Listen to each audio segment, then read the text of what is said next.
Hi. Hello. I gotta move So, over. I'm like half of my screen right now. Hi. so, we just love jumping in at the same time. Um, Hello to all the fabulous listeners that are here right now, or maybe will listen to us later. Welcome to another mind-blowing Limitless live. I am Tanya Bialostozky, and this is Iris Zimmerman, and I am an Olympian and performance coach. And what else do I need to add? I don't know. There's whole stuff along the screen, but hopefully at this point we've got a good crowd and we know, and you guys start to know us. That's what I'm hoping for. Hey, Lane. say you're also like all around badass, incredible human being, and like super powerful coach. I know you said coach, but like incredible coach. Oh, I that is huge coming from you because you are also amazing. So, what is that word? That sentence. It takes one to know one, Yeah, right? So I think that's it, and I'll add all of those to my byline on LinkedIn you have. later. So today we're diving deep into the fascinating world of neurodiversity. And I know that Joanna generally talks a lot about diversity. There's some of us that just like love to this topic and kind of just getting inspired from her. Today's live is all about embracing our beautifully fun, diverse brains and celebrating what it means to be neurodiverse. I love this because I just have to say that I one of the things as a coach that I see a lot of is this want for belonging and Mhm. acceptance, right? So we do a lot of things for belonging to groups, and we want to make sure that people can see themselves as successful as they are, and they don't have to be someone else. We've talked about imposter syndrome, we talked about leadership, better leadership, and we want to make sure that people see themselves as someone who can be successful within an organization. You don't have to look like that person at the top, you don't have to act like that person at the top. So I love this, these topics around belonging.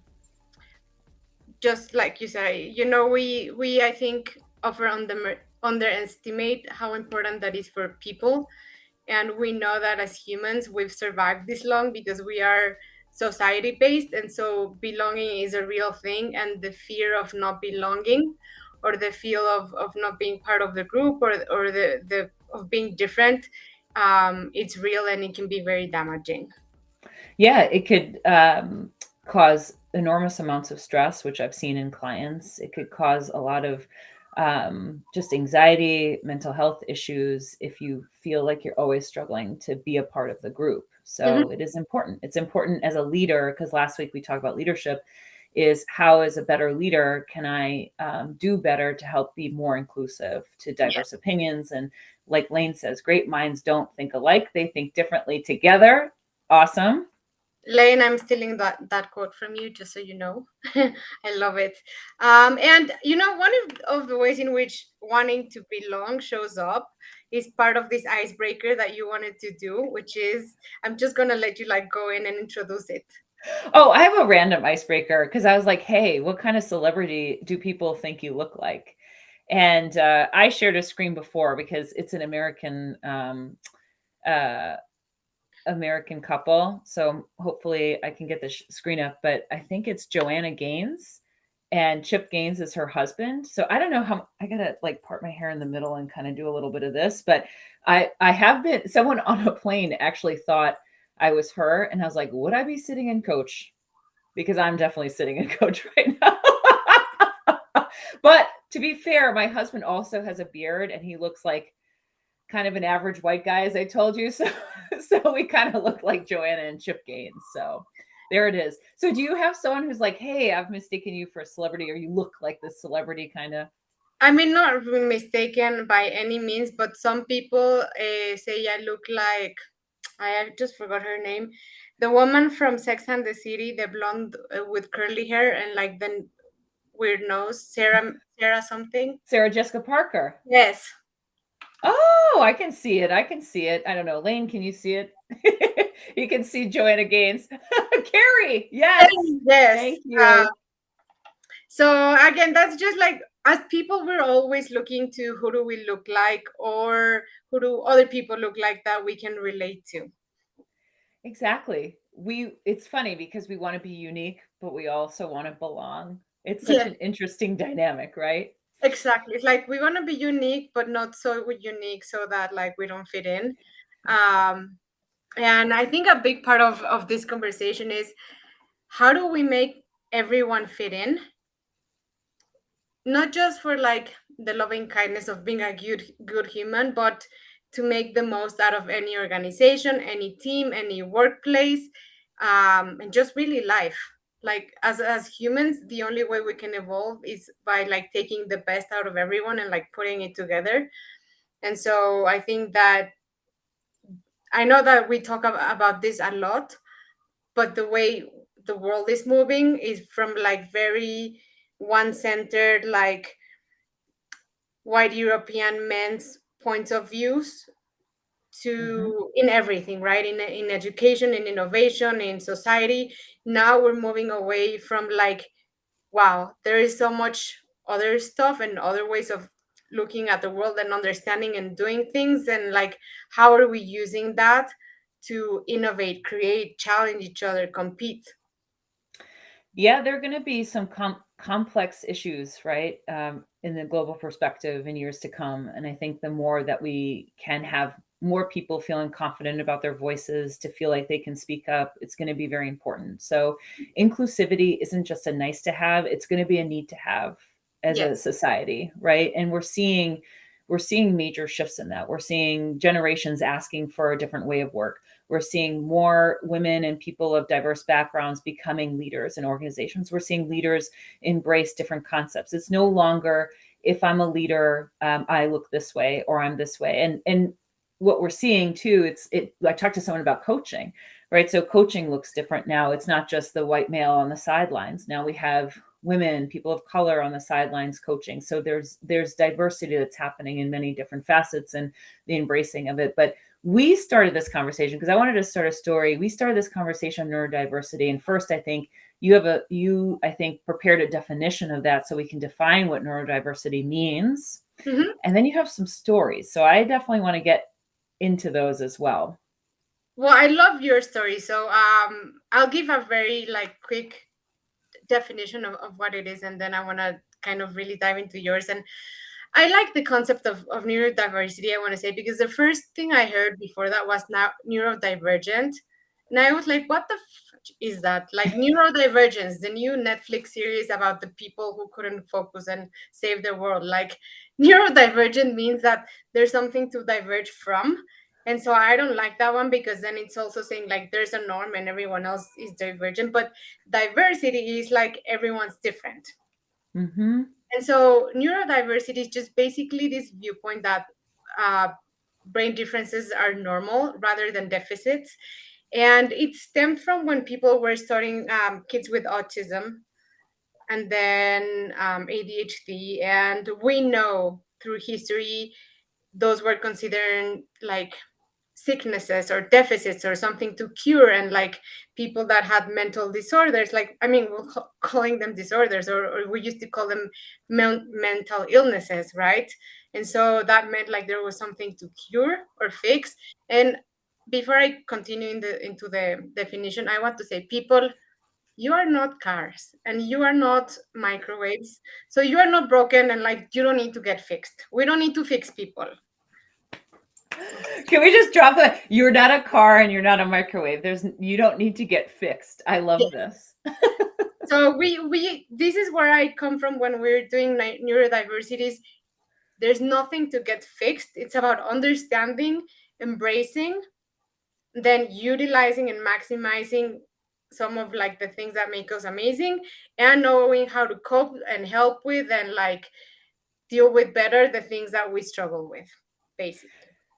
Well, the way I put it to you yesterday was you can't be ashamed of being left-handed. You just are left-handed, right? You Mhm. just live in a world where a lot of people utilize right-handed scissors or they write right-handed. But if you're left-handed, you're left-handed. And you just do things differently and you don't always have all the things around you that needs to support your left-handedness. And that's what we're kind of talking about is we can't ignore that there's a lot of people that are also left-handed. So we need to make sure that there's left-handed scissors and right-handed scissors if we know those people exist, right? We can't Right. just ignore like, oh yeah, well, because before, to your point, people would force, even a generation of my parents, and my mother-in-law actually is left-handed, was forced to write right-handed, like it was some weird thing to be left-handed and to be forced to fit into the mold. And that's kind of what we're talking about is we don't need to force fit people into the mold. You do not need to force fit yourself into a mold, but you can find ways to adapt and accept and just know like there's a majority of the world who operates like this and this is the paradigm, but I don't necessarily need to shove myself into that box. Yeah. And I think a great example of that is also sports, because generally left-handed or left-brained or left-feeted athletes, they're very sought out for because there are not so many. So when you have like this very incredibly talented person that actually just does things with their left part of the brain, like you want those kinds of people. And so when we're bringing it to like that's one side and that's something that's visible, and we don't see the brain, we don't see what's happening inside the mind. So I think that's also harder for people to understand and to like make sense of, and that's why it can also get frustrating when the majority is dealing with a minority that just doesn't seem to get it. Like if there's someone listening and they have a kid who keeps losing stuff and Oh, like you mean you might be losing things? me, no, and the message of like just pay more attention of like it's not that hard for you to bring your sweater home. Well, for me it wasn't hard, it was impossible. Like it's not a matter of effort or wanting or not valuing how much my parents spent on my clothes. Like my brain does not process stuff around me. Yep, So exactly. like I will just lose everything. But I will also remember stuff that someone said to me 10 years ago or 15 years ago, because that like my brain is so focused on some things that it completely disregards others. And so that's kind of my one of my strengths and with weaknesses. And so we deviated with all of these examples, but I really want you to share the story of your client, because when you did it, it gave me goosebumps. Well, I'll share the story, but I also think it would be great to go back for especially leaders who want to be more inclusive to think about, what could your parents have done to help support you? Right? So I'll just pause there for a second because I think it's really important. As I raise kids, I think about that too, is before I start to go off the handle about you don't respect that I bought you this sweater and this thing and that thing. Oh, my youngest is definitely on that wavelength. And we take pause because I think that because that's I can remember the sweaters, but she doesn't think that. She can be very focused on some things and not. So the question is how can I as a parent or as a leader support people who might not think like me, right? Mhm. So let's just take that example. If your parent was parenting you or a leader was leading someone who was like, I'm leaving stuff everywhere or I'm lost a little bit, what's something they can do? Definitely not shame you for it. There it is. You begin with curiosity. Hmm. Hey, tell me, we've lost 5 sweaters. I would love to buy you another one. Well, what do you think? Why do you think we might be losing the sweaters? Or how do you think we can help you with your Hmm. sweaters? Or maybe there's something else we can do.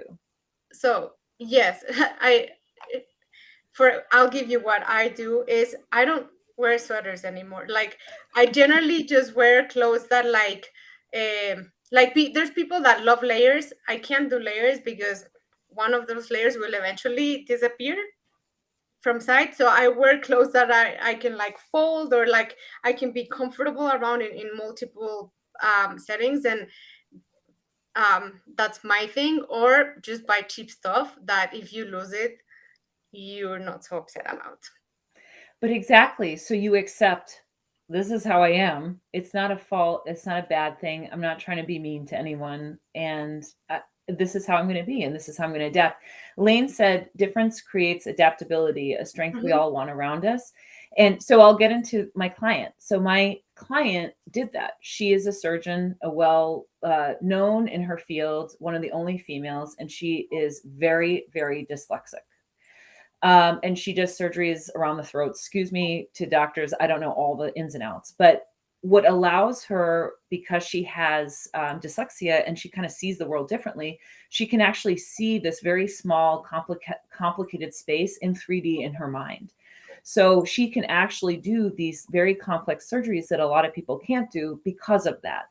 And on top of it, she has created and adapted because she thinks that way. She's like, oh, well, I can see it in 3D, but not everyone can. So she's actually created things and simulators so that other people can learn and do the things that she can do, because in her head, she can kind of think through it in 3D. So again, it's taking and accepting that I have this difference in my brain. I don't operate like everyone else or this other person next to me, but I operate like this. But here are the things that it brings to me. And here are maybe the challenges that happen, but how am I going to take this and utilize it as a strength, right? So every strength is a double edge. Hmm. It's just seeing it now, instead of saying I'm ashamed that I can't up my numbers or mix things up. I'm seeing that this actually brings me to a place that helps me see the world differently, and that perspective might be important. Hmm. I love it because again, like she's probably out there saving lives because she has a different way of seeing the world, and her the way her brain perceives her experience and interacts with it is so unique that she's making a difference. And maybe for her, part of that is also like in terms of like, okay, so you have these things, they're great for some things and others. Maybe like she knows now that she has to have an assistant that does the numbers for her or double checks any statistics or any things, or she, instead of writing stuff, might have to record it. But I think the only way for us to come up with what we need comes from acceptance Yes. instead of shame. Right. Because if you have acceptance, let's start with this. If you have shame, and let's say she has shame and she'll just do it anyways. Let's say an exam with a ton of numbers, a math exam. She'll show up to the exam, not say a word, and then fail the exam, or not have the exam be up to par of where her brain could actually be, where her intelligence is.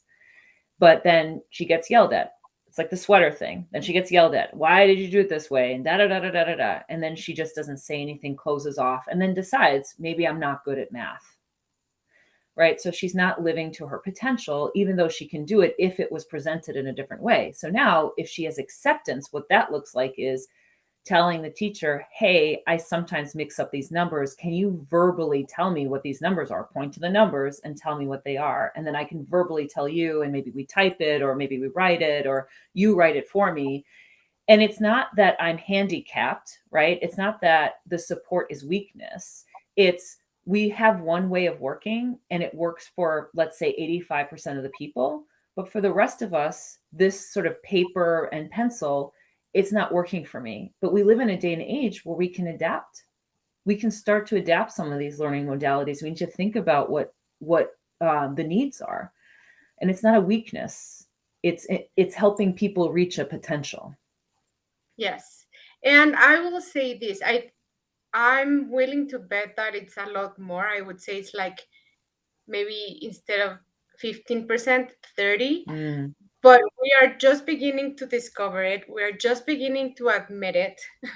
We are just beginning to accept it. And it's like most of the women I know that have ADHD, including me, didn't get diagnosed until we were 33. Mm-hmm. So there's 33 years of you feeling like an absolute idiot for not being able to do the things that like normal people did so seamlessly.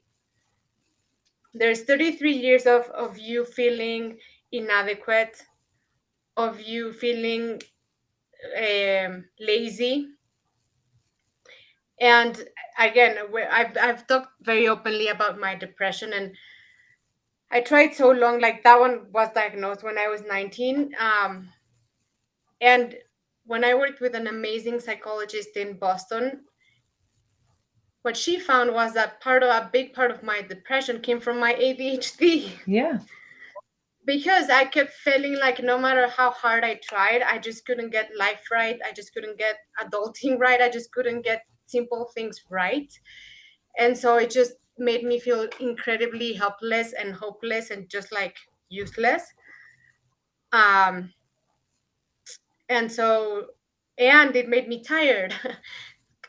Because when you're losing stuff all the time, when you're not remembering, like there's so much time wasted. And so it wasn't until I started working with someone who specialized in ADHD that started giving me all these tools and tips to understand my own kind of ADHD, because there's a ton that now saves me time, because I have by my door a big sign that says keys. Yeah. And so now I just go and I put them there. And if I see now that there's no keys next to the sign, I'll immediately know that I put them somewhere else. But I won't have to wait until I'm already late to have to look for them, which will make them me more late. Right. Right. So a couple things. One is it's exhausting trying to be someone you're not. It is literally exhausting for your nervous Yes. system, for your brain, for your body. So when you're trying to be someone that you're absolutely not. And also what I hear is, and we talk about this a lot, is you need to be your own support. You need to be your own friend, right? So if a friend was there in the room with you, she'd be like, "Hey, I know the key situation. Do you got your keys?" And so you're being your own advocate, friend, and ally, which is something hard, right? I'm working on that myself. The other thing too, which I find interesting with the acceptance as well, is accepting of help of others. Is so, you and I spoke, and yesterday you said, I wanted to bring up, thankfully, you're the person that understands me, that sees me Mm-hmm. for my pluses, minuses, for all the things, and knows that I need a phone call, right? Like you can text me all day, every day, but I get so many texts that feels overwhelming. So you called me, and that was Mm-hmm. great because that really is working with me, with the best of me. So when you don't force someone, and so as a leader, when you're not forcing someone to be what you think is the best of someone, but you meet them where they are with the best of themselves, of who they are, then that's a very different conversation. That person thrives. So you can, as a leader, you can help other people thrive if you're not putting your paradigm of success on top of them, but you're going, hey, you're amazing. How do I make you more amazing? How do I help support you? How do I be your friend, ally, and support to make you even better?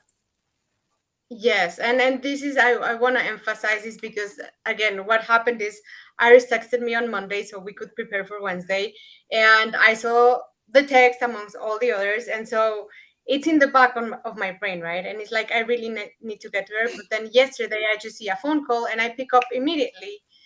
And in terms of leadership, but also like supporting colleagues, because again, leadership doesn't always have to Yep. come top to bottom, but it's also like sideways. Is like she could have been like, oh my god, she never picks up the phone, why do I have to like keep chasing her to like see what we're gonna talk about? And instead of like going through all of that, which is, you went to literally neutral, and it's like, okay, she doesn't read texts, I'm just gonna call her. You did, and we got it done. And I loved how you said, like, whether we move forward or you get stuck on thinking the way that things should be, or people should be different than they are. Yes. So you can either go forward or get stuck, right? So if I wanted you to answer my text and do the things that I wanted you to do, then you and I, we're going to get stuck. And we're not going to learn a lot about each other. We're not going to build trust. It's not going to be a good relationship. But if we want to move forward together, we have to learn about each other. We have to learn about positive, negatives. We have to learn how each other works. And I can't impart how I work on you because how you work makes you special. How I work makes me special. And then we need to find a place where we can kind of come together. That's what, when we talked about last week, that's a collaborative piece about Yes. leadership is where is she special? Where am I special? How can we help each other shine together? That's literally what Mm-hmm. that is. Yeah, and to that, like, one of the things I know that you absolutely like love, and you want us to have ready is quotes and definitions. And so I was like, I've got that. We might use them, we might not use them, and I think this is how it works. It's like we understand each other, and like, and I want to emphasize this because I think sometimes the majority is like, well, why do I have to adapt to the minorities? Like, no, we are all adapting to each other. We are all like paying attention to what each other needs and wants, and like how we can all make it the best thing that we can be. And it's just as simple as that. It doesn't have to be like, why do men have to adapt to women? No, no, like we are all adapting to each other. We're all making it work. Exactly. Exactly. So when we talked, the argument was, well, why do we have to make those adaptions, right? Like, why do I have to, let's take an example of women often come to me and they say, well, I help me be the more loud person in the room because that's what the successful person is, right? And I'm like, that's not it. We're not going to work on that. We're going to work on how the room can adapt to you as well, that people that don't speak up all the time could also be supported as well. So it in the end, when we start to adapt, we have more innovation and more creativity. That's just a known fact, Mm-hmm. right? So I would say that when someone says, I'm really against, having kids have more time because they're neurodiverse, or giving them some sort of compensation, but you're not giving them a compensation. What you're doing is actually taking something that you tried to rigidly put them into and then have it be adapted to how they can learn. And what happens is that all the boats rise. And that's what Mm-hmm. you really want. So I would ask that person, what is it that threatens you? Because it's not about that person getting the accommodation or getting the support. There's something in you that feels threatened. And then that's something that you need to kind of go inside and figure out, because it has nothing to Mm-hmm. do with how Tanya works. It has nothing to do with her. It has everything to do with, why is it that everyone needs to work like you? What is the fear? What is it that you're trying to hide? I would say that's the mic drop. Yeah. And here's the thing. Ultimately, like you don't have to. You're a school. You don't want to adapt. Don't adapt. You're just not gonna get the best students or the best out of your students. You're just gonna be wasting talent. If you are at work or you're in a team, again, you don't want to adapt and have more women. Don't. I want to see how you start selling stuff in 3 years, in 5 years, when like most of the people that could potentially buy your product or have an input on who buys it is a woman. And so I think the conversation needs to start like you don't have to do anything, but it's also in your best interest to start learning about neurodiversity, gender diversity, cultural diversity, racial diversity, and what does that mean in the world and in where you are, so that you can from within grow and make space for all those people, because otherwise you're just gonna get stuck doing the same thing that you've been doing with the same mindset, and you're just going to not be relevant in 6 months or 6 years, like you choose. And I think you're right. So the last thing I would say about this is, it's much easier to create goals and to create things like outcome goals, and to focus on numbers and the hard stuff. It's really easy. The really hard thing to do is to focus on what we call the soft skills. I don't know why they call them soft skills, like learning about diversity, all those things. Those things are not a nice to have. You need to have those. And I'm hoping over time that those get prioritized over making another spreadsheet or making OKRs or making more outcome goals, or speaking the jargon, because the comfort zone is speaking the jargon and doing all the numbers, right? There's a lot of comfort in that. It is Mm-hmm. hard. It's The hard work is learning about people, is working with people. It's going to be the hardest part of your job. And if you put all of these learnings or learnings about belonging, about diversity off to the side, you are going to lose out on talent. You are going to lose out on engaging them. And we see this over and over again.